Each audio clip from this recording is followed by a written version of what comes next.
میں اصل میں ایک خواب سنانا چاہتا ہوں جو حضرت مدنی نور اللہ مرقدہ نے خود لکھا ہے، کسی کی روایت نہیں ہے۔ لکھتے ہیں خود کہ میں اونٹ پر بیٹھا ہوا تھا، بین النوم والیقظہ، کچھ سو رہا تھا کچھ جاگ رہا تھا۔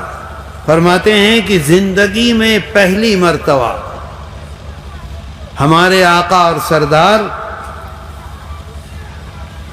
حضرت محمد صلی اللہ علیہ وسلم کی زیارت ہوئی، پہلی مرتبہ۔ جیسے ہی اللہ کے رسول صلی اللہ علیہ وسلم کو دیکھا تو خود لکھتے ہیں کہ میں دوڑا اور دوڑ کر جا کر اپنا سر آقا کے پاؤں میں رکھ دیا، تو اللہ کے رسول صلی اللہ علیہ وسلم نے دونوں ہاتھ بغل میں ڈال کر اٹھایا، ایسے کھڑا کر دیا اور کھڑا کر کے فرمایا بول کیا مانگتا ہے، بول کیا مانگتا ہے۔ میرے دوستو، اگر ہم ہوتے تو جنت تو کم سے کم مانگتے ہی، نہیں تو دنیا کی بھی عزت مانگتے، آخرت کی بھی عزت مانگتے، دولت بھی مانگتے، نام بھی مانگتے، اولاد بھی مانگتے، سب کچھ مانگتے۔ آقا نے فرمایا بول کیا مانگتا ہے۔ خود لکھتے ہیں کہ میں نے عرض کیا کہ جو کتابیں میں پڑھ چکا ہوں وہ مجھ کو یاد ہو جائیں۔ سن رہے ہو؟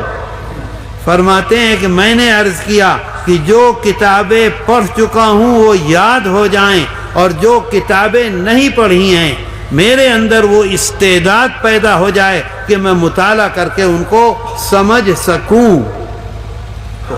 جو کتابیں پڑھ چکا ہوں وہ یاد ہو جائیں، اور جو نہیں پڑھی ہیں مطالعے کی اندر ایسی میرے اندر قوت پیدا ہو جائے کہ میں مطالعہ کر کے اس کو سمجھ سکوں، یاد کر۔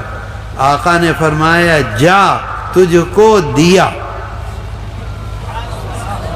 کیا فرمایا؟ جا تجھ کو دیا۔ کیا کہیں گے؟ دلام تمہارا، جا تجھ کو دیا۔ آنکھ کھل گئی۔ 18 سال وہاں انہوں نے پڑھایا، 4 سال اپنے استاذ کے ساتھ جیل میں رہے۔ ہندوستان کے ہر بچے کی زبان پر ان کا نام تھا۔ اس وقت ان حالات میں انہوں نے یہ فیصلہ کیا، پانی میں، ندی میں، یہاں تک اور یہاں تک گھس کر گاؤں میں پہنچتے تھے تو مسجد میں 1 2 3 4 آدمی انتظار میں بیٹھے رہتے تھے۔ یہ جو سرسوں کا تیل ہوتا ہے، سرسوں کے تیل کا چراغ جلا کر تشریف لے جاتے تھے، اندھیرے میں پہنچتے تھے اور ان کے سامنے 2 گھنٹہ 2.5 گھنٹہ 3 گھنٹہ تقریر کرتے تھے۔ وقت ہوتا تھا تو اسی طرح سے سلہٹ واپس آ جاتے تھے، وقت نہیں ہوتا تھا تو اسی مسجد میں سو جاتے تھے۔ میرے دوستو، آج ہم ایئر کنڈیشن کار میں گھوم رہے ہیں، نعرے اور جیکارے ہیں، آگے پیچھے لوگ دوڑ رہے ہیں۔ کون تھا؟ کوئی پوچھنے والا نہیں تھا، لیکن صرف اللہ اور اللہ کے رسول صلی اللہ علیہ وسلم کے لیے۔ جس زمانے میں خود لکھتے ہیں کہ دیوبند سے فارغ ہوئے، دارالعلوم سے فارغ ہوئے، حضرت شیخ الہند رحمۃ اللہ علیہ، پیسہ نہیں تھا، دیوبند سے گنگو پیدل گئے، عصر کی اذان پر دیوبند سے چلے، تہجد کے وقت گنگو پہنچے۔ حضرت شیخ الہند رحمۃ اللہ علیہ نے فرمایا یہ میرے شاگرد ہیں، دیوبند سے دارالعلوم سے فارغ ہو گئے، حضرت ان کو بیعت کر لیجئے۔ حضرت گنگوہی رحمۃ اللہ علیہ نے بیعت کیا، اور بیعت کرنے کے بعد سبق نہیں دیا۔ بخاری شریف کی پہلی حدیث انما الاعمال بالنیات، پوری زندگی کا دار و مدار سب چیز کا نیت پر ہے۔ نیت کیا ہے؟ کیا دنیا کمانا ہے؟ کیا اپنا نام روشن کرنا ہے؟ کیا نعرے لگوانے ہیں؟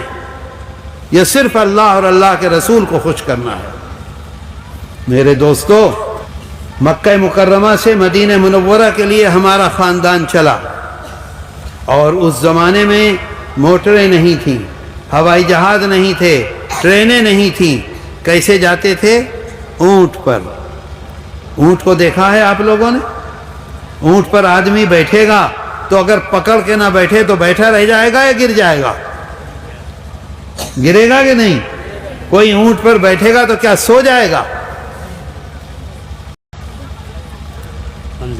منزل ہے نہیں، رابغ سے پہلے منزل ہے. کیا نام ہے اس کا؟ قزیمہ. کیا نام ہے؟ قزیمہ. رابغ سے پہلے. آدھی رات میں لکھتے ہیں خود کہ میں اونٹ پر بیٹھا ہوا تھا، بین النوم والیقظہ، کچھ سو رہا تھا کچھ جاگ رہا تھا. فرماتے ہیں کہ زندگی میں پہلی مرتبہ ہمارے آقا اور سردار حضرت محمد صلی اللہ علیہ وسلم کی زیارت ہوئی، پہلی مرتبہ. جیسے ہی اللہ کے رسول صلی اللہ علیہ وسلم کو دیکھا تو خود لکھتے ہیں کہ میں دوڑا اور دوڑ کر جا کر اپنا سر آقا کے پاؤں میں رکھ دیا. سمجھے بات کو؟ سمجھ رہے ہیں میری بات؟ میں تو آپ کی زبان جانتا نہیں ہوں.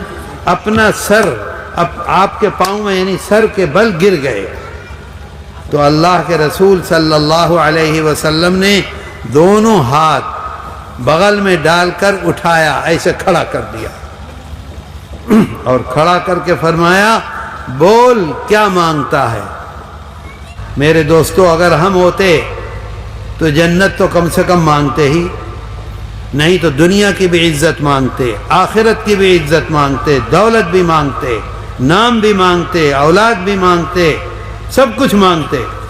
آقا نے فرمایا بول کیا مانگتا ہے. خود لکھتے ہیں کہ میں نے عرض کیا کہ جو کتابیں میں پڑھ چکا ہوں وہ مجھ کو یاد ہو جائیں. سن رہے ہو؟ فرماتے ہیں کہ میں نے عرض کیا کہ جو کتابیں پڑھ چکا ہوں وہ یاد ہو جائیں، اور جو کتابیں نہیں پڑھی ہیں میرے اندر وہ استعداد پیدا ہو جائے کہ میں مطالعہ کر کے ان کو سمجھ سکوں. جو کتابیں پڑھ چکا ہوں وہ یاد ہو جائیں، اور جو نہیں پڑھی ہیں مطالعے کی اندر ایسی میرے اندر قوت پیدا ہو جائے کہ میں مطالعہ کر کے اس کو سمجھ سکوں، یاد کر. آقا نے فرمایا جا تجھ کو دیا. کیا فرمایا؟ جا تجھ کو دیا. کیا کہیں گے؟ دلام تمہارا. جا تجھ کو دیا. آنکھ کھل گئی. میرے دوستو، مدینہ منورہ حاضری سے پہلے جناب رسول اللہ صلی اللہ علیہ وسلم کی زیارت پہلی دفعہ ہوئی ہے تو کیا مانگا ہے؟ اس کے بعد جب مدینہ منورہ تشریف لے گئے ہیں تو سوچو کیا عالم رہا ہوگا، اور کس طرح سے کامیاب ہوں گے وہ، اور کس طرح سے اساتذہ سب کے سب ان کے سامنے سب بونے ہو گئے، اکیلے وہ آگے بڑھتے چلے گئے. اس کے باوجود انہوں نے آپ کے علاقے کو منتخب کیا ہندوستان آنے کے بعد. اور اگر دارالعلوم دیوبند کو ضرورت نہ ہوتی اور دارالعلوم دیوبند میں ایسے حالات نہ ہوتے کہ دارالعلوم مٹ رہا تھا، ختم ہو رہا تھا، کچھ نہیں بچا تھا، 1000 میں سے 951 طلبہ وہاں سے آ گئے تھے، صرف 49 طالب علم بچے تھے، سارے کے سارے اساتذہ چلے گئے تھے. اب دارالعلوم باقی رہے گا کہ نہیں؟ صرف بقا کا مسئلہ تھا دارالعلوم کے، تو سلہٹ چھوڑ کر گئے، نہیں تو سلہٹ چھوڑ کر جانے والے نہیں تھے وہ. میرے دوستو، یہ احسانات ہیں. اللہ ان کی قبر کو نور سے بھر رہا ہوگا اور بھرتا رہے گا انشاءاللہ. مجھے واقعہ یہ ہے کہ بڑی شرم آتی ہے جب لوگ نعرہ لگاتے ہیں، جانتے نہیں ہیں، سمجھتے نہیں ہیں، اور مجھے بہت تکلیف ہے. اللہ کے رسول صلی اللہ علیہ وسلم حکم فرماتے ہیں افشوا السلام، سلام کرو کرو کرو، اور ہم کوئی بھی نہیں سلام کرتا. میں نہیں کسی کو پھونکتا، سلام کرو، مصافحہ کرو، اگر کرنا ہے نہیں تو خالی سلام کرو. میرے دوستو، اللہ تعالی اگر آپ کو کوئی تکلیف پہنچی ہو تو مجھ کو معاف کریں، بلکہ میرا دل اندر سے رو رہا ہے وہ میں نے عرض کر دیا اور کوئی مقصد نہیں ہے. اللہ تعالیٰ جو کچھ ہم نے سنا ہے اس پر ہمیں عمل کی توفیق عطا کر دے.